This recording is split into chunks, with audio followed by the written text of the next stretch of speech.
Unjuk rasa ratusan warga di depan gedung DPRD Kabupaten Pati berlangsung ricuh setelah massa melemparkan botol dan gelas air mineral ke arah aparat yang berjaga.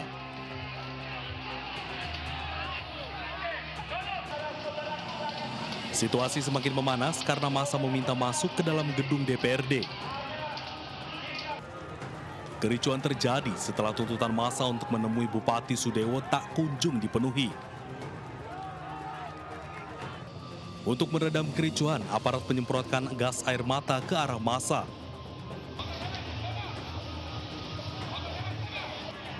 Dalam aksinya, massa pendemo bahkan nekat menjebol pintu kantor DPRD untuk bertemu anggota parlemen. Sebelumnya, Bupati Sudewo telah membatalkan kenaikan tarif pajak bumi bangunan P2 sebesar 250% setelah diprotes besar-besaran oleh warga setempat. Kendati demikian, pembatalan kenaikan pajak tidak mampu meredam kekesalan warga yang menilai sosok bupati yang arogan. Dari Pati, Jawa Tengah, Tim Liputan iNews melaporkan.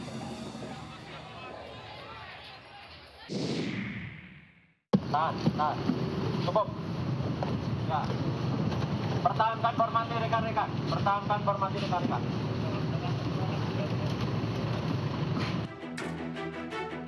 Aksi unjuk rasa di pusat pemerintahan Kabupaten Pati, Jawa Tengah berlangsung ricuh. Kericuhan memuncak setelah polisi menembakkan gas air mata untuk membubarkan massa yang melemparkan gelas air mineral ke arah aparat kepolisian.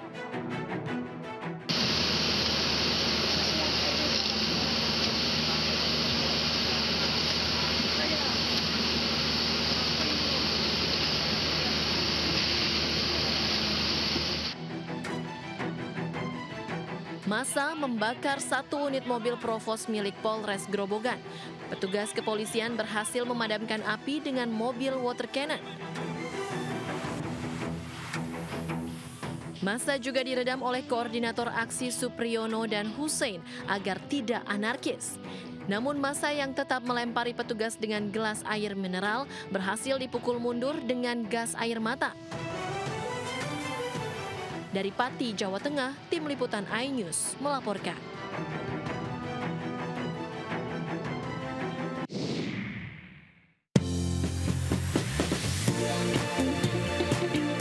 Selamat malam pemirsa, menemani istirahat Anda, tim redaksi kami telah menyiapkan beragam informasi menarik. Inilah Buletin iNews Malam selengkapnya.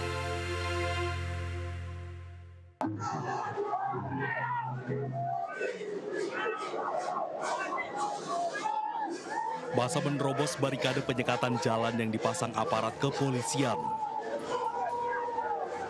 Hal itu dilakukan lantaran massa memaksa truk pembawa pengeras suara di sebelah timur alun-alun Pati, Jawa Tengah bisa berada di area demo.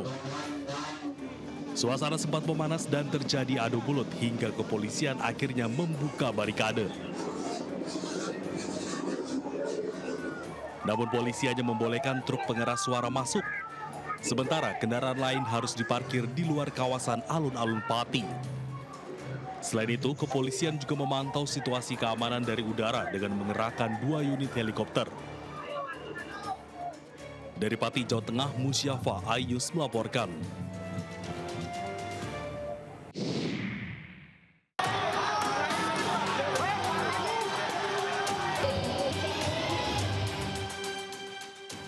Kenaikan PBB P2 hingga 250% yang telah dibatalkan Bupati Pati Sudewo ternyata tidak bisa meredam kekesalan masyarakat Pati. Pasalnya, demo besar-besaran yang telah direncanakan keluarga Pati tetap digelar hari ini.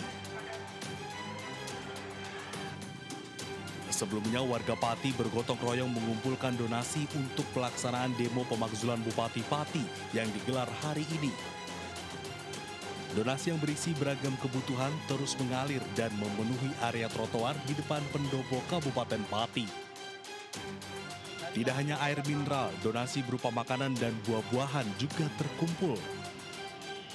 Ribuan dus air mineral tertumpuk rapi di depan pendopo Pati hingga alun-alun. Selain mengumpulkan donasi, warga juga berkumpul di alun-alun dan halaman kantor Bupati pada Selasa malam atau sehari sebelum pelaksanaan demo besar. Meskipun di tengah guyuran hujan, warga tetap bertahan di depan posko donasi dengan menggelar doa. Dari Pati, Jawa Tengah, Tim Liputan iNews melaporkan. Siapa yang akan melakukan perubahan Jaya Gundu, silahkan lakukan. Jangan hanya 5.000 orang, 50.000 orang saja suruh ngerahkan. Saya tidak akan gentar. Salah kami apa? Kami justru mau menyalurkan aspirasi ya. Jangan semena-mena. Sejak kenaikan PBB Pendesaan dan Perkotaan 250% nama Bupati Pati, Jawa Tengah, Sudewa terus menjadi sorotan. Kebijakan kontroversialnya itu membuat warganya naik pitam. Gelombang protes warga menggema, warga menjerit atas naiknya PBB yang fantastis.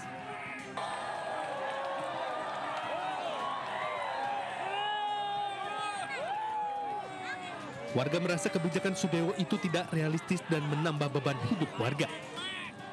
Dalam kirap boyongan Hari Jadi Pati yang digelar di sekitar alun-alun Bupati Pati dan istrinya disoraki warga. Bupati Sudewo bahkan sempat menyatakan tak gentar dengan aksi unjuk rasa yang menolaknya kebijakannya, namun seminggu kemudian Bupati membatalkan kenaikan PBB 250% dan meminta maaf. Saya memutuskan kebijakan kenaikan PBB P2 saya batalkan untuk menciptakan situasi aman dan kondusif dan dalam rangka memperlancar perekonomian dan pembangunan Kabupaten Pati. Kontroversi lainnya, Bupati Pati juga pernah mengundang 3 penyanyi dangdut trio Serigala untuk menghibur tamu undangan saat acara penandatanganan Koperasi Merah Putih dan MOU Hari Jadi Pati di Pendopo Pati, Jawa Tengah dan beredar viral hingga aksi tersebut dianggap tidak pantas oleh netizen. Karena selain bergoyang di atas panggung, salah satu personil juga turun menghampiri penonton yang membuat penonton riuh. Kini meski Bupati telah membatalkan kebijakan kontroversialnya, namun warga terlanjur geram atas kebijakan tersebut. Meski Bupati Pati telah meminta maaf, warga Pati tetap kecewa dengan kebijakannya yang menurut warga arogan dan menambah beban hidup warga. Dari Kabupaten Pati, Jawa Tengah, Letsarus Sandi, iNews melaporkan.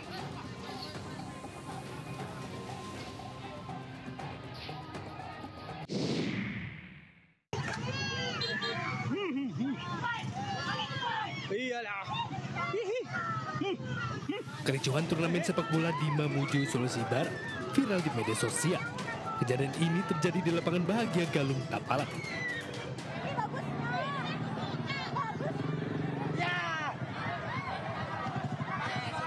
Dalam rekaman amatir warga, terlihat ratusan supporter masuk dalam lapangan pertandingan dan terlibat perkelahian. Dalam insiden ini, 3 warga dilaporkan mengalami luka-luka. Kasih Humas Polresta Mamuju membenarkan adanya insiden ini. Menurutnya kejadian ini terjadi saat tim kecamatan tersebut bermain bola dan terjadi adu penalti. Saat adu penalti terjadi, sejumlah supporter tidak menerima kekalahan dan masuk ke dalam lapangan hingga memicu keributan. Sejumlah personil Polresta Mamuju dan Polsek Tapalang diturunkan ke lokasi dan saat ini situasi sudah mulai kondusif. Hasil pantauan untuk sementara sudah kembali kondusif. Ini berkat respon cepat yang dilakukan oleh Polresta Mamuju, bergerak cepat menuju TKP. Insiden ini dalam penanganan pihak kepolisian dan 8 orang warga yang berada di lokasi saat kericuhan terjadi sudah dimintai keterangan pihak kepolisian. Dari Mamuju, Sulawesi Barat, Friendly iNews melaporkan.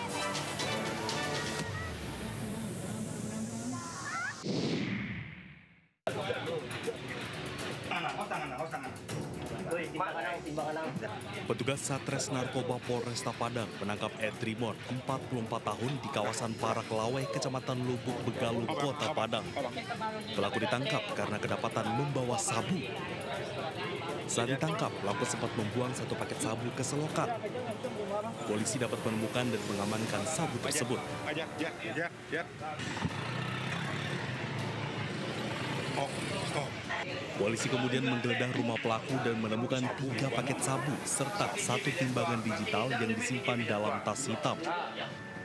Polisi menyebut pelaku baru keluar penjara setelah menjalani hukuman atas kasus serupa. Di lapangan bahwa ada seorang residivis yang baru keluar dari lembaga pemasyarakatan dengan kasus yang sama, ternyata masih berulang, masih melaksanakan aksinya dalam hal peredaran narkotika jenis sabu.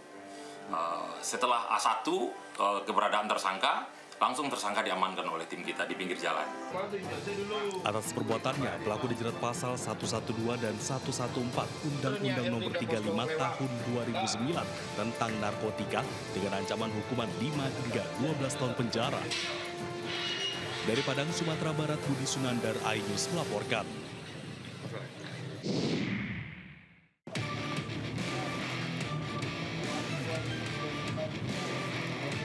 Tim unit Jatantras Polrestabes Makassar menangkap pria bernama Pali di Jalan Perintis Kemerdekaan. Pria 25 tahun ini kerap meresahkan masyarakat di wilayah Panakukang karena merampok pemotor. Ia tidak beraksi sendiri, polisi menangkap teman pelaku di kawasan Kabupaten Goa. Pria bernama Mangkudi, 25 tahun dan Pali merampok pemotor yang sempat singgah di Jalan Layang Urip Sumiharjo, Panakukang, Kota Makassar pada Februari lalu. Dalam aksinya, mereka membawa senjata tajam jenis badik dan mengancam korbannya. Pada saat itu korban memberikan uang sebesar 35.000, kemudian setelah itu meminta lagi handphone yang ada pada korban. Dengan menggunakan ancaman badik itu, korban melancarkan lagi aksinya, dan pada saat itu terduga pelaku berhasil mengambil 2 handphone milik korban. Kedua pelaku merupakan residivis kasus pemerkosaan yang bebas pada Januari lalu. Kini, keduanya kembali berhadapan dengan proses hukum dan dijerat pasal 365 KUHP dengan ancaman hukuman 5 tahun penjara. Dari Makassar, Sulawesi Selatan, Leo Muhammad Nur, iNews melaporkan.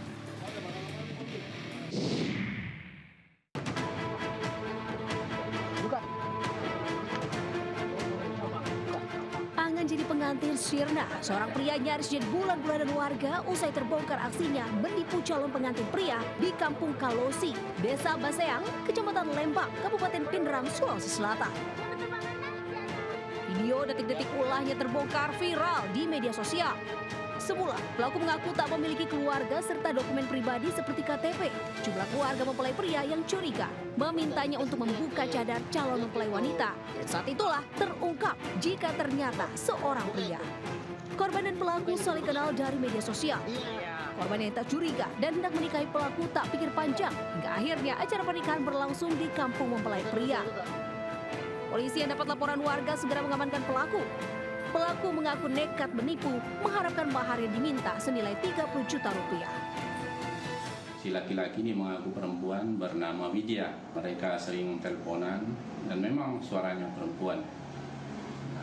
Jadi si laki-laki tidak pernah mencurigai karena selalu menggunakan cadar. Menipu korban atau hanya manfaatkan? Hanya manfaatkan. Berapa uang tunai sudah dikirim sama korban ke kita? 28 juta. Pelaku kini ditahan di Polres Pindrang dan masih dalam penyelidikan lebih lanjut oleh petugas. Dari Pindrang, Sulawesi Selatan, Erwin Eka Pratama melaporkan.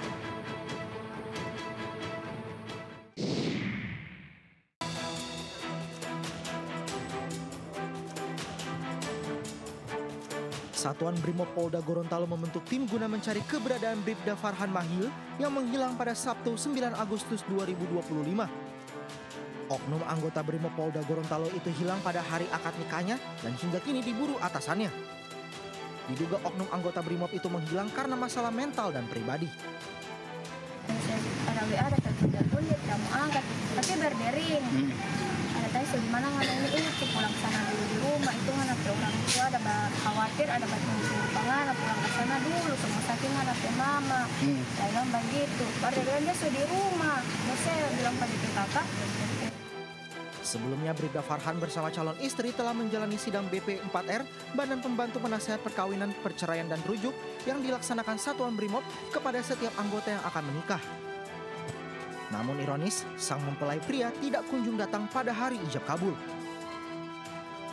Merasa dipermalukan, calon istri dan keluarga melaporkan Bribda Farhan ke Brib Propam Polda Gorontalo. Sementara itu karena meninggalkan tugas tanpa izin, terhitung setelah kabur pada hari pernikahannya, Bribda Farhan akan mendapat sanksi disiplin. Dari Gorontalo, Nur Faizilah Hasan, iNews melaporkan.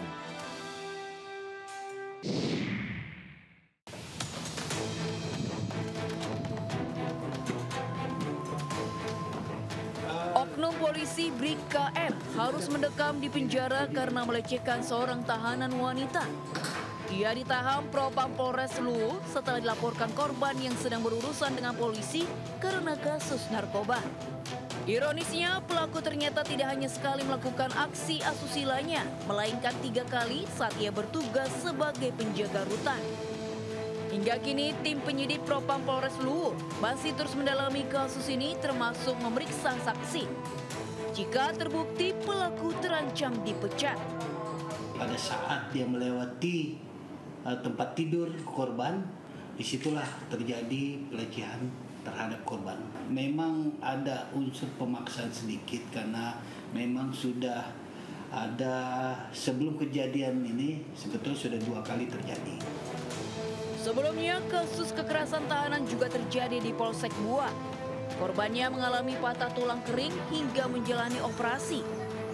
Sejumlah pihak meminta agar Kapolda Sulsel mengevaluasi seluruh personil di Polres Luwu agar kasus kekerasan di lingkungan kepolisian tidak terulang.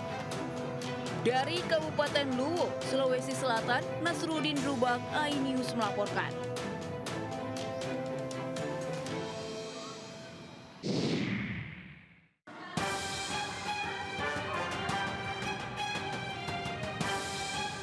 Seorang pria ditemukan tewas membusuk di rumah kontrakannya di Desa Batuan, Sumeneb, Jawa Timur. Pria berinisial BH ini tewas terkapar di lantai dengan darah yang sudah mengering. Sebelum ditemukan tewas, warga sekitar curiga karena mencium bau busuk dari rumah korban. Warga kemudian melapor ke kepala desa dan polisi. Atas kejadian ini, polisi kemudian menggelar olah tempat kejadian perkara untuk mengetahui penyebab kematian korban. Namun keluarga menolak korban diautopsi. Dari pihak keluarga tidak mau dilakukan otopsi karena yang bersangkutan mengalami sakit jantung dan untuk secara kasat mata ya masih kita dalami karena dari pihak keluarga tidak mau dilakukan. Sementara terkait kondisi jenazah korban, polisi menyebut diperkirakan korban sudah meninggal selama 1 minggu. Dari Sumeneb, Jawa Timur, Faris Purnama, iNews melaporkan.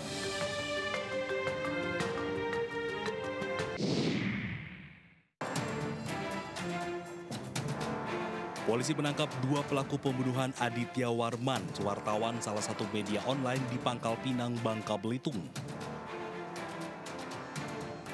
Pelaku Hasan Basri, 33 tahun, bekerja di kebun korban yang baru 2 bulan bekerja. Dan Akmal alias Martin, teman pelaku yang juga berperan menghabisi nyawa korban. Motif kedua pelaku tega menghabisi nyawa korban karena ingin menguasai hartanya untuk keperluan judi online. Saat beraksi, kedua pelaku memukul kepala korban menggunakan balok. Setelah memastikan korban tewas, para pelaku memasukkan korban ke dalam sumur. Pelaku kemudian melarikan mobil korban hingga ke Sumatera Selatan untuk dijual. Namun mobil tersebut belum sampai ke tangan pembeli karena pelaku terlebih dulu tertangkap. Sampai dengan saat ini hasil pemeriksaan kami hanya motif ekonomi, yaitu judi online. Berpikir bagaimana caranya mendapatkan uang secara cepat. Sasarannya adalah mobil korban. Saya Kapolda Maluku mengutuk apa yang dilakukan oleh para pelaku. Sehingga saya sampaikan pada Dirim segera proses, berikan sanksi hukum 340, 338, 365 KUHP. Ancaman hukuman seumur hidup atau hukuman mati. Sebelumnya, korban Aditya Warman, pimpinan redaksi salah satu media online di Pangkal Pinang, tewas dibunuh dan ditemukan di dalam sumur dekat kebunnya Jumat siang lalu. Usai diotopsi dan disemayamkan di rumah duka, jenazah korban kemudian dimakamkan pada Sabtu pagi. Dari Pangkal Pinang, Bangka Belitung, Haryanto, iNews melaporkan.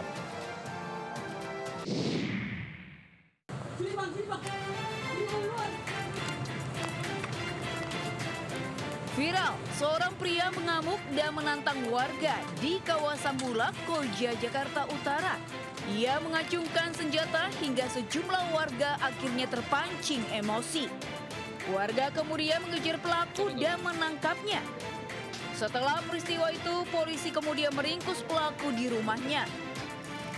Kepada polisi, ia mengaku kesal istrinya digoda oleh warga. Sering sekali membawa senjata tajam dan ikut tawuran, serta sering sekali mengadu anak-anak di situ untuk berantem.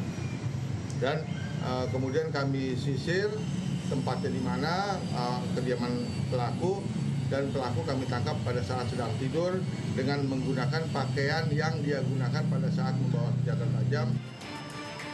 Dari tangan pelaku, polisi menyita barang bukti sebilah celurit yang ia gunakan saat melakukan aksinya.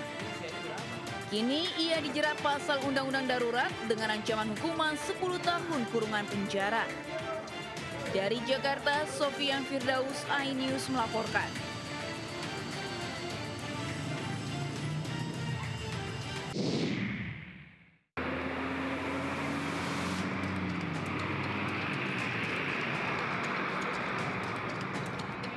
Sebuah mobil minibus ini ringsek usai terlibat tabrakan dengan truk tronton bermuatan kain di Jalan Semarang, Tuban, Desa Socorejo, Kecamatan Jenuh, Jawa Timur. Proses evakuasi berlangsung dramatis. Warga berusaha menarik bemper depan mobil untuk mengeluarkan korban yang terjepit di dalam kabin. Kecelakaan berawal saat mobil yang dikemudikan Imron Maulidi, 26 tahun, berpenumpang anak dan istrinya, berupaya mendahului kendaraan di depannya. Nahas dari arah berlawanan datang truk tronton yang dikemudikan Upin 38 tahun hingga tabrakan adu banteng pun tak terhindarkan. Kerasnya benturan membuat pengemudi terjepit di dalam kabin mobil hingga tak sadarkan diri. Sementara 2 penumpang lainnya mengalami luka ringan. Ketiga korban dibawa ke RSUD Kusma Tuban untuk penanganan medis. Dari arah timur mau arah ke barat, mobil kecil ini nyalip, kirain mau belok ke sini, ke industri Tuban gitu. Malah dibelokin lagi ke kiri, kirain mau belok ke kiri, malah ditotolin mobil saya gitu. Kirain ini ngantuk gitu, ya? Supirnya gitu. Adu depan gitu Pak ya? Iya, adu depan. Polisi telah melakukan olah TKP dan mengamankan 2 kendaraan tersebut guna kepentingan penyelidikan. Dari Tuban, Jawa Timur, Pipit Yubowanto melaporkan.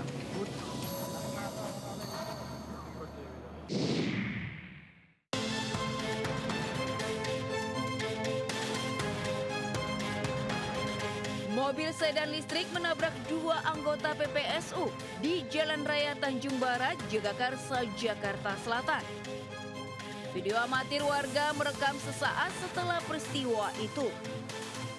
Kecelakaan terjadi saat korban menepi di pinggir jalan karena gerobak motor mereka kehabisan bensin. Tiba-tiba sebuah sedan datang dengan kecepatan tinggi dan langsung menghantam mereka hingga terpental. Kerasnya benturan membuat kedua kendaraan rusak parah, sementara 2 PPSU luka parah. Salah satu di antara mereka bahkan harus diamputasi lengannya. Pengemudi mobil sedan listrik kini masih ditahan petugas Laka Lantas Polres Metro Jakarta Selatan. Dari Jakarta, Den Helmi Sayangbati, iNews melaporkan.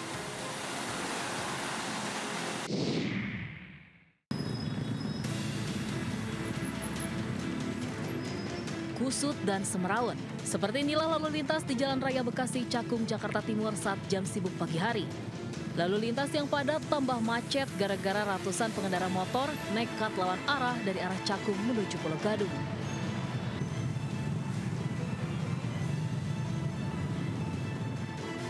Meski membahayakan, pengendara mengaku nekat lawan arah demi menghindari macet, putar balik dan mempersingkat waktu. Pak, Lokan macet. oke, berarti ini ngejar waktu atau gimana Pak? jalan juga. Ini kan kondisi. Kondisinya kenapa macet? Ya macet total ya gimana? Dari mana macetnya tadi, Pak? Aduh. Dari mana macetnya? Kolong Cakung. Kolong Cakung. Warga sekitar mengaku berupaya mengingatkan pengendara lawan arah, tapi tak ada hasil. Malah dikasih tahu ya malah marahan dia gitu, pengendara. Oh, berarti yang lawan arah itu malah lebih marah ya, Pak, ya, galak ya? Menggalakan dia.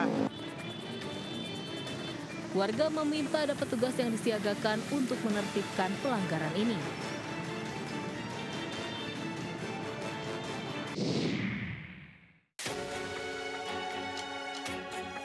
Video amatir warga merekam seorang pria menutup jalur pejalan kaki alias trotoar dengan seekor ular piton hidup ini viral. Dalam narasi video dikatakan aksi ini dilakukan buntut rasa geram sang pria melihat banyaknya pemotor nekat lewat trotoar. Padahal jalur ini jelas-jelas diperuntukkan untuk pejalan kaki.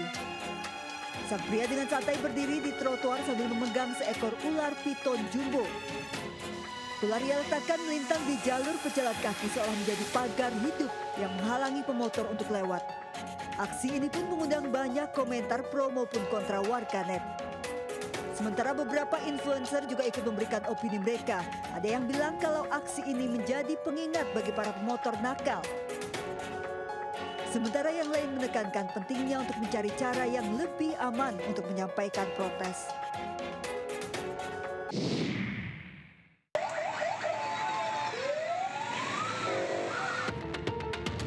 Petugas damkar berupaya mengevakuasi seorang pekerja bangunan yang tersengat listrik saat bekerja di Jalan Malik Ibrahim, Kisaran Asahan, Sumatera Utara. Saat dievakuasi, korban terkapar lemas dengan kondisi mengalami luka bakar. Bangunan yang tinggi sempat membuat petugas kesulitan mengevakuasi korban. Mobil kren pun dikerahkan untuk mengevakuasi korban tersebut.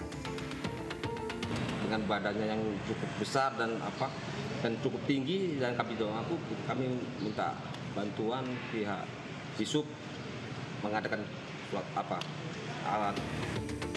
Selanjutnya korban langsung dilarikan ke rumah sakit terdekat untuk mendapatkan perawatan. Dari Asahan, Sumatera Utara, Ulil Amri, iNews melaporkan.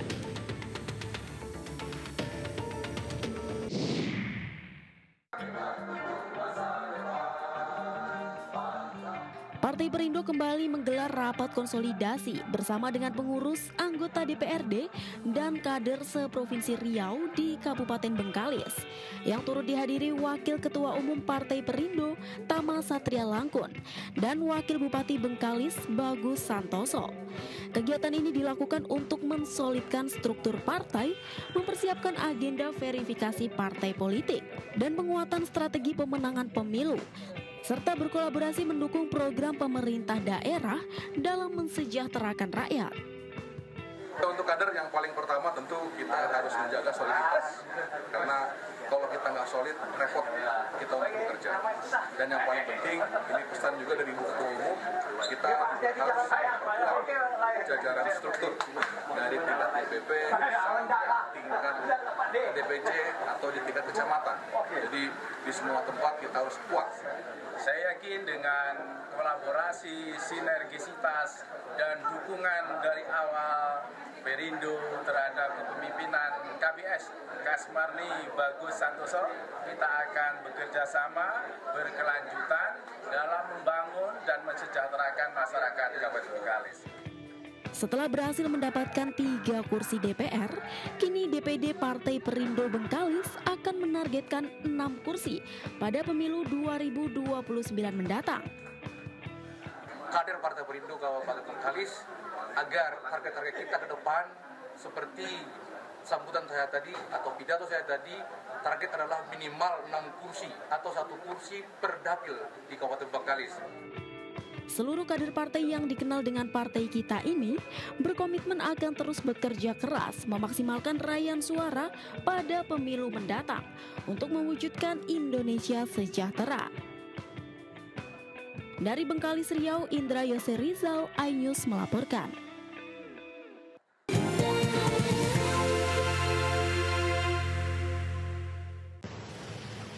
Ini bawa orang tua, cuman rumah sakit Husni Tamrin Natal tak ada orang. Inilah suasana Rumah Sakit Husni Tamrin di Kecamatan Natal, Mandailing, Natal, Sumatera Utara yang kosong. Tanpa ada satupun tenaga kesehatan yang bertugas. Video diunggah di media sosial ini pun viral. Video direkam oleh keluarga pasien yang hendak membawa ibunya berobat yang dalam kondisi kritis. Pihak keluarga mengecek seluruh ruangan rumah sakit dan tidak menemukan satupun tenaga kesehatan yang bertugas, mulai dari dokter, perawat, hingga security. Akibatnya, keluarga pasien terpaksa membawa ibu mereka kembali ke rumah sakit lainnya yang jaraknya ratusan kilometer. Diketahui Rumah Sakit Husni Tamrin merupakan rumah sakit pemerintah daerah. Ya dulu sesuai dengan kita baca-baca di berita lah ya. Memang masalah rumah sakit ini masalah-masalah terus. Nggak pernah berubah ya? Nggak pernah berubah sama sekali. Warga berharap pemerintah Mandailing Natal memberikan sanksi tegas kepada pihak terkait agar kasus serupa tidak terulang kembali. Dari Mandailing Natal, Sumatera Utara, Ahmad Hussein Lubis, iNews melaporkan.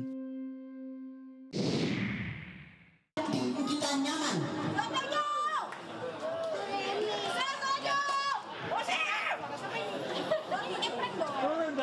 Heboh dugaan pengajian menyimpang yang menjanjikan akan mendapatkan surga dengan membayar uang sebesar 1 juta rupiah yang dilakukan oleh Putri Yeni atau biasa disebut Umi Cinta di Bekasi, Jawa Barat. Pemerintah Kota Bekasi bersama Kesbang Pol dan MUI Kota Bekasi langsung tanggapi laporan masyarakat dugaan aliran sesat. Sejumlah warga juga hari ini melaporkan kasus tersebut ke pemerintah Kota Bekasi dan meminta untuk ditindaklanjuti. Pengajian Umi Cinta disebut diiming-imingi para jemaah masuk surga dengan uang 1 juta rupiah. Keluhan karena ini meresahkan masyarakat. Beberapa indikasi yang kita kategorikan ini masuk ke aliran sesat. Tapi kita belum dapatkan bukti yang meyakinkan. Ada bukti atau tidak ada bukti tentang wajib mengeluarkan infak 1 juta untuk masuk surga. Sebelumnya diketahui ratusan warga di perumahan Duku Zamrud, Mustika Jaya, Kota Bekasi pada Senin kemarin menggeruduk pengajian Umi Cinta. Aksi warga ini lantaran resah dengan aktivitas pengajian di lingkungan mereka yang diduga menyimpang dari syariah Islam. Dari Bekasi, Jawa Barat, Rahmat Hidayat, iNews melaporkan.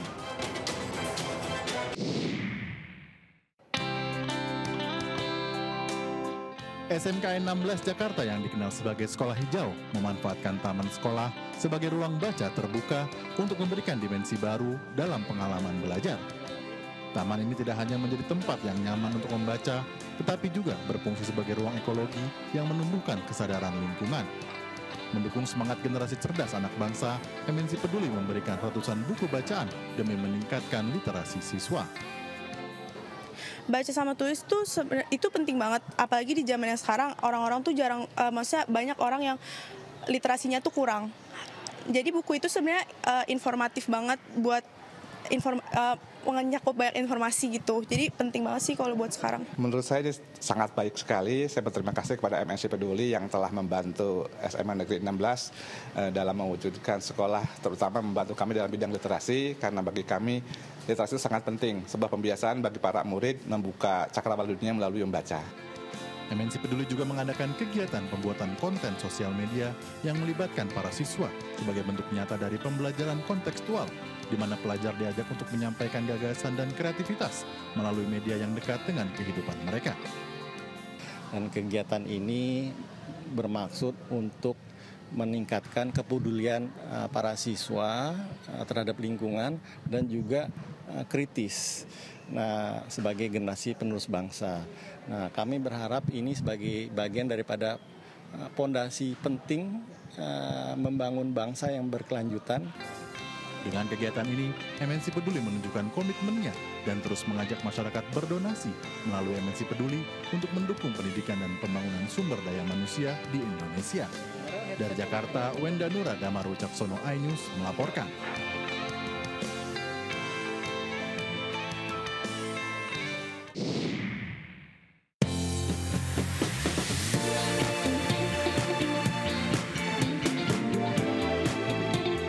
Pemirsa GTV semakin mudah mendapatkan informasi terkini dari penjuru negeri. Cukup scan QR Code di layar TV Anda untuk menyaksikan Buletin iNews. Saksikan tayangan GTV di mana saja melalui RCTI Plus. Informasi tadi menutup perjumpaan kita malam hari ini. Selamat malam, sampai jumpa.